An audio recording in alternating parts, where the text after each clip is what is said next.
and I'm hoping that all the volume is working this time, because last time I tried to do this, people were telling me they could not hear me. So my name is Inanna, and in June, I attended the 7-day Dr. Joe event in Cancun.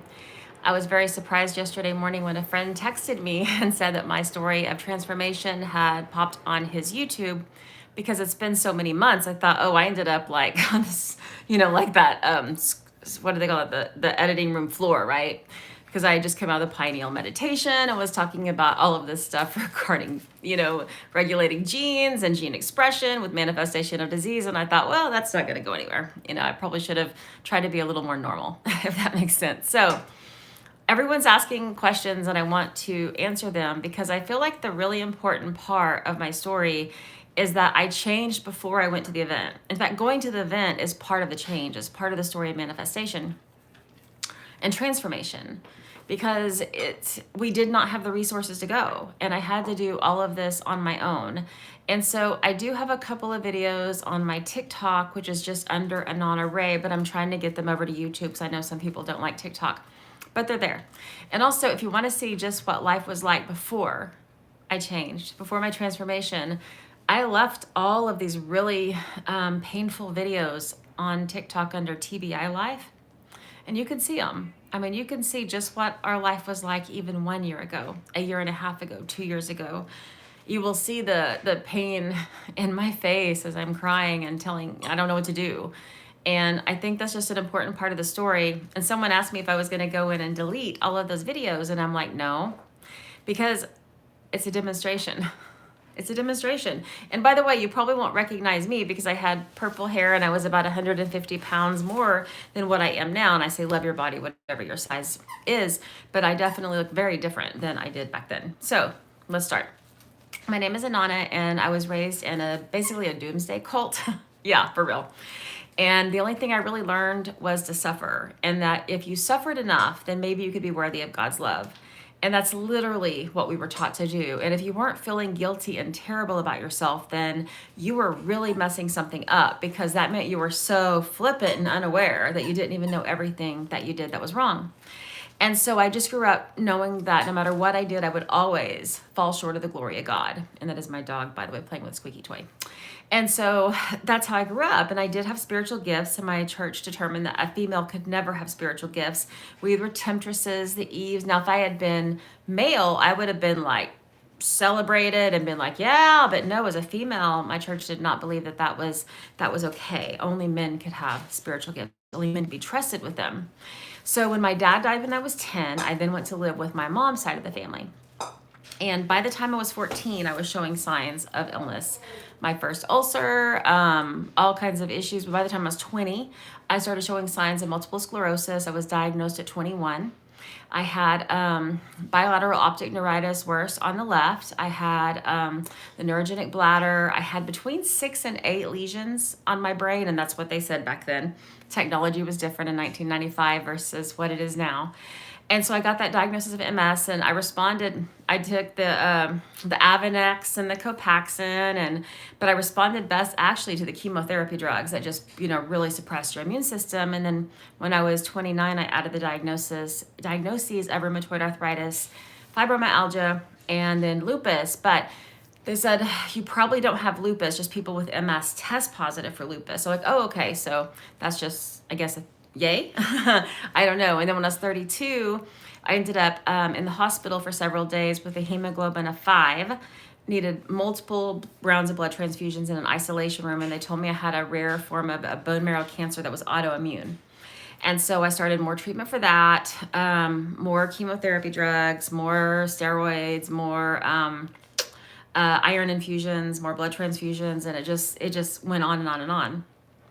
And that pattern just continued. And so I would heal one thing, like I no longer had MS, I no longer had the lesions on my brain. Like I literally had not been able to move my toes for probably close to 10 years. And watching the Morris Goodman story, I was like, oh, I'm gonna move my toes. And I remember the moment I moved my toes for the first time in like 10 years, I called my mom, I was screaming, crying, I was so happy. I moved my feet, my toes. But all I would do was trade one illness for the next. So, MS, gave way to, the bone marrow issues. And then I was diagnosed with something called acetylcholine insufficiency syndrome. And that's basically seronegative myasthenia gravis. And that's kind of an important part of the story in a minute, by the way. So I was healing, right? I was healing a disease. I was healing a condition, but basically I was just kicking it down the road because I wasn't changing, I was healing. And I think that's the profound moment that like a thief in the middle of the night that snuck up on me that changed everything. It wasn't about healing. It was about changing, it was about changing. And so then everything kind of came crashing around me in 2018 whenever my husband was hurt at work and he had a traumatic brain injury. And it was pretty severe and it altered our lives drastically. It was a frontal lobe TBI. And maybe his transformation video will show up someday on there on Dr. Joe's website because he did one in September at Marco Island. And so he needed intermittent use of a ventilator. He had an ASV ventilator and had a lot of problems with his brain. I'm not going to talk sports. I'm talking about my story of transformation. Sorry. And so anyway, what ended up happening was everything around us crashed whenever he was hurt. So we lost our income, we lost our stability. He needed a lot of medical care, but the workers' comp system wasn't giving it to him. We got stuck in a workers' comp system that did not want to provide him with care. That was, that he had like 2 doctors at UCLA. Now he's like 11 doctors. So, it was a very difficult situation because he wasn't getting the care he needed. We lost all of his income, but I think it knocked it down to 35%. And then he didn't have Medicare yet. So we were just really stuck in a very difficult place, fighting for medical care in a system that didn't have to give you medical care. And a frontal lobe TBI is your frontal lobe's your personality. It's your executive functioning. It's your mood. It's all of these things. And so he became very angry and violent in a split second. My best friend since I was 14 years old, and my husband of 25 years that I knew through and through, that had never been angry, had never been violent, all of a sudden got hit in the head and woke up a radically different person. And that was incredibly difficult because his brain was on fire and he was raging. So from 2018 to 2021, it was the worst I can imagine. It was just beyond that. And he had 24/7 migraines, progressive vision loss, the ventilator, seizures. It was just brutal. All of it. Low oxygen, started his brain stopped regulating his heart and his lungs. And he has his own amazing story of transformation. So I'm not telling you a sad story. I'm telling you something that no matter what it looks like, you can change, because he did.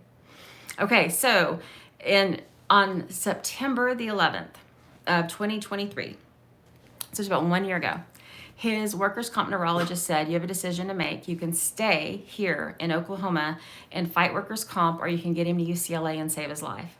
And I was like, well, my husband, if we had just renewed our vows for our 25th before he got hurt, and of course I'm going to save his life. So we loaded up our 2 daughters that were still at home, our 2 cats, our dog, in my SUV, and set out from Oklahoma to California with $2,000, all to save his life. And every step of the way, every time we stopped at a hotel or a Verbo or an Airbnb, I would do a Dr. Joe meditation. Blessings of the Energy Center 3 was my favorite. And every step of the way, I would manifest exactly what I needed and when I needed it to get us the rest of the way here. Okay. Now, people were asking me, how did you do it? How did you do it? And I thought I was kind of specific in there. My journey with Dr. Joe began in 2022. And so it was January 2022, really, I had long COVID. Spent 3 months in bed, couldn't even lift up my head. I was so sick, and the only thing I could do was lay there and watch Rewired on Gaia TV. I got a free subscription to Gaia, and I watched Rewired. And I watched it again and again and again, and none of it stuck. Like, the mental fog was too bad, the confusion was too bad, but I did believe that, nerves that wire together, nerves that fire together, wire together. So if I listened to this enough, right, it would eventually click, and that's what I did. Second time though, I heard Dr. Joe talk about myasthenia gravis as just muscle weakness and blurry vision. And oh my God, I went, sent him like an ugly email saying, you know nothing about myasthenia. How dare you say it's just muscle weakness? Man, people end up on a ventilator with that thing. And so it's like, you're so weak, your eyelids won't even open. And, but that was the catalyst, right? It pissed me off enough to make me go deeper into what he was saying. And that was really helpful. So then I started listening to anything and everything I could listen to on his YouTube. Like I said, we were really financially struggling. There wasn't money to go to a retreat. There wasn't money to buy the courses. But what I could do was listen to YouTube. That's free. And I would listen to 2 to 3 hours a day, sometimes more, of just Dr. Joe's interviews. He has done so many interviews. Was it the School of Greatness? I've listened to so many hours of that one alone. Those are really good interviews, by the way. I think he did some Know Thyself that were really good as well. I mean, anything he was on, I was right there. I was listening to it over and over again because the concept slowly started clicking to me and it slowly started making sense. So whenever that day came on September 11th, 2023, that I had to leave Oklahoma to get my husband to LA to save his life, I had all of the resources I needed to make it happen. Okay. And so that was what was really cool. And so then it was like everything just started falling into place. Like Dr. Joe will say, like a thief in the night, right? And so everything we needed manifested, every bit of money we needed manifested. I was able to pay off my car. I was able to, we got stuck at this Verbo outside of Sedona for like 4 days. And I was able to manifest, I almost fell, manifesting that. Sorry, I was putting my feet on my little ottoman. And so everything we needed manifested. So we arrived in LA, and again, I was already doing the meditations. I had already changed my body. I had already lost about 100 pounds. I was already off all chemotherapy drugs, off all steroids, off all of it. And then we arrived here and they immediately put my husband into critical medicine at UCLA. And they got him on oxygen, they got him a wheelchair. And that just made everything so much better because, I could take him places. And that's when I started taking him to the Santa Monica beach because there was a Dr. Joe group that meditated there, the Santa Monica Geniuses. And that's when I found my people, my family and everyone. And from that moment on, it was just pure alignment. One thing just led to the other, but it was only because I did the work. It's only because every single day I did the meditations. In the beginning, I bought like one, then I bought a 3-pack, right? My friend and I would share them. We would go in halves and share them in the beginning. And it was really nice because, I got more meditations when I was shared them with my friend. And then we bought the 2 online courses, the progressive and the intensive, did those. And they're very similar to Rewired. So if you have a Gaia membership and you watch Rewired, you're going to be getting the same information. Some people will complain he says the same information. Well, yes, he does. Why? Because every time he says it, you're going to allow a small amount more to actually become part of your consciousness, to wire in your brain so that you can have these changes as well, right? Okay, so that's exactly how it happened. And so little by little by little, the changes happened. And people can say step by step. Here's your step by step. I watched Rewired. And I had it playing almost 24 hours a day. I was laying in bed, I was sick, and I just let it play. And then the YouTube videos. So I'd do Rewired once a day, because it's like, several hours. And then I would go to 2 to 3 hours of the interviews on YouTube. And then when I could get the meditations, I would do, 2 hours of the meditations. And if you have Apple Music, his AM and PM meditations are free on that. So if you want the step-by-step guide, that's exactly how we did it. 100%, or I did it 100%. So by the time I needed to save my husband's life and move us to LA, I had already learned how to do this. I had already done it. I wasn't quite a master, but it was definitely an initiate, right? And so I could use all of these things I had learned and get us to where my husband needed to be so that he could actually have a chance.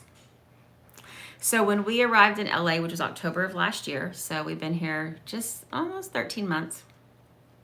We came here with, like I said, nothing. We had $2,000 to our names and our 2 cats, our dog, and 2 of our daughters that were with us, and immediately just began finding alignment.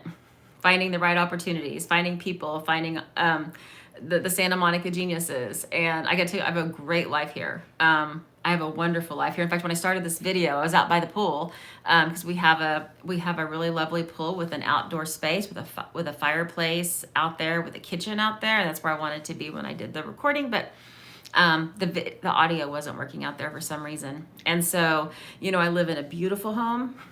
I have a beautiful life, and I'm grateful for it. And I'm grateful for my body. I'm grateful for every way that I've changed. I'm grateful that in June we were given grants to go to as scholars for the Give to Give Foundation, because even as recently as then, I couldn't see beyond some of the financial limitations. Even though I had changed my body so much, I was still afraid that if I, you know, earned too much money, then my husband wouldn't get the assistance he needed, and then he might not get the care he needed, because he was full-time care, ventilator, oxygen, wheelchair, seizures, progressive vision loss, neurocognitive disorder, 24/7 migraines. And it was like he gets in-home care, and I wanted to make sure that we didn't go above a certain income limit because I could not lose that care, right? And that was definitely a limitation that needed to be addressed. So we were very blessed from the Give to Give Foundation, and they gave us the grants to go. We had to pay for some extra days in the hotel and then our airfare to get there. And it was completely life-changing. And so my transformation was more empowerment and career-wise. And my husband's transformation, though, was amazing. And keep in mind that, you know, I don't know how much of any of this he could understand. Neurocognitive disorder, you know what that means, right?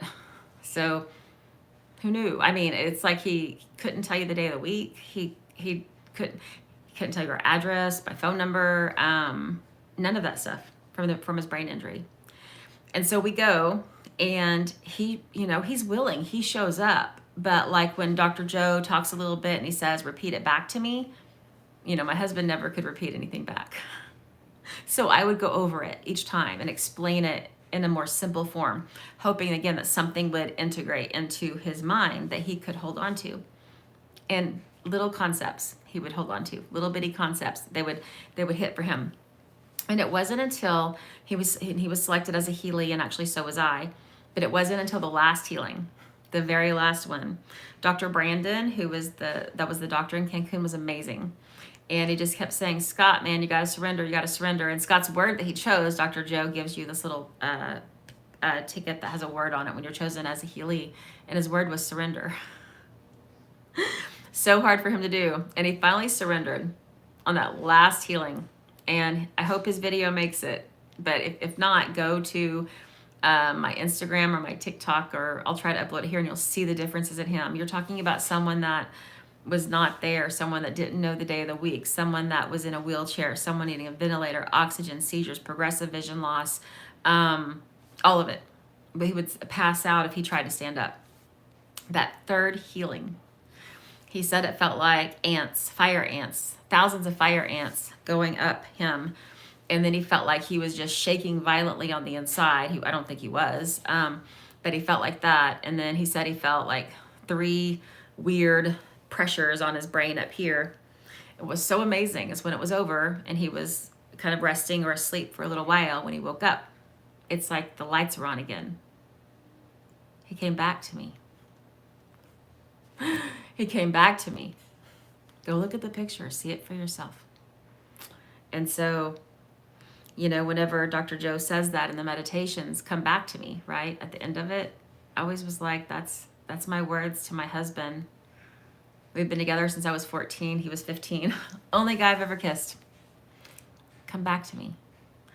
And there were times I didn't know if he could come back because he was so lost in his raging brain. But I would hold that, come back to me. And he did. So after that third healing, he opened his eyes and he was in them again. And we met people and we went out to dinner that night at the resort. And everyone was amazed. He remembered things. He knew someone had asked for like a fork and they didn't get it. He was participating in the conversation. And this is someone who couldn't do that just the day before, but especially a week before, a month before, 6 months before, 2 years before. It's just the most miraculous thing. You know, it's just amazing. So I have just only the best things to say about Dr. Joe and about Give to Give. And people will say, oh, it's a cult. Well, cult is culture. And hey, sign me the fuck up. You know why? Because I have a life because of Dr. Joe's teachings. You know, I'm mobile. I can walk. I can do things. I'm happy. I'm thriving. I live in a beautiful home. I have a beautiful life. Everything about my life is really amazing, thanks to what I learned from Dr. Joe. I have my husband back, thanks to what I learned. Now, he has a long ways to go, yes, but like, we're no longer on that, you know, path where he's getting worse. He's getting better. That is such a miracle because there was no hope. There was no hope. So people will often say, well, his retreats are too expensive. That's what the Give to Give Foundation is for, by the way. I came back from Cancun and immediately started my own nonprofit. It's called Meet Me in the Quantum. And I know I'm wearing the shirt that says Meet Me in the Quantum. In that video, by the way, that was not planned. A friend made me the shirt to wear because she thought it was clever. I thought it was clever. And then when I came back and I'm like, I need to find a way to help brain injured people get to these retreats. And yes, Give to Give does scholarships, but they also do prison work and working on the tribes. And all I wanted to do was get people with brain injuries to the retreats. So I started my own 501(c). I have my approval from the IRS. We are a formal 501(c). And I want to take families impacted by brain injury to retreats. I want to make that like my life's work now. I've seen what can happen. I know what can happen. And yes, you can do it at home. Yes, you can do it the same way I did, right? Watching Rewired, listening to the interviews, getting a meditation, doing it again and again and again and again and again. And then you do it again and again and again and again and again. But there is something very powerful about being in that space, especially if you have a brain injury, you have memory issues, that elevated space of consciousness can really lift you up. And my husband needed that. You know, he couldn't have gotten there, you know, without it. So maybe not, I don't know. But anyway, that's my point, is that when I started this journey, you know, we had lost everything. Our cars had been repossessed. We didn't have health insurance. You know, we were living in absolute poverty. And it was really difficult for us and our children after losing everything because of his brain injury. And I did the work. And I had to find a way to do the work for next to nothing, for free, for library books, for Audible, for a free Gaia trial, because it's all I could do. So when people say, I can't afford the retreat, or I can't afford this, or I can't afford that, I'm going to say, so neither could I, you know, and I still did it. I still found a way. And if you want it, it's okay. I saw your phone. And if you want it badly enough, if you want to change and you want a better life, you find a way. That's just the way it is. And so you don't need to go to a retreat to change your life. But once you change your life, you'll go to a retreat. Because that's exactly how it happened for me. So I hope this answered questions for my story of transformation that was posted on Dr. Joe's YouTube. You know, I'll post more as people ask questions, because it is, I mean, I could talk all day about like how ill I was. Again, go to TikTok and look up Inanna Ray, or go to TBI Life and look at what I look like. Look at what my husband looked like. You know, look at how sick we were. You can just see it in our faces. Like there's pictures of me in the hospital where I'm on oxygen, where I can't even open my eyes because I'm so weak. There's pictures of him in wheelchairs and on ventilators, and you can look at him and know no one's in there. That dude is really gone from his brain injury. And then you can see what happened the last day in Cancun. So there you go. You don't need to go to a retreat. It's great. And once you change, if you want to go, you will go. I've been to 2 now. So, hey, thanks. And hopefully I'll see you at the next retreat.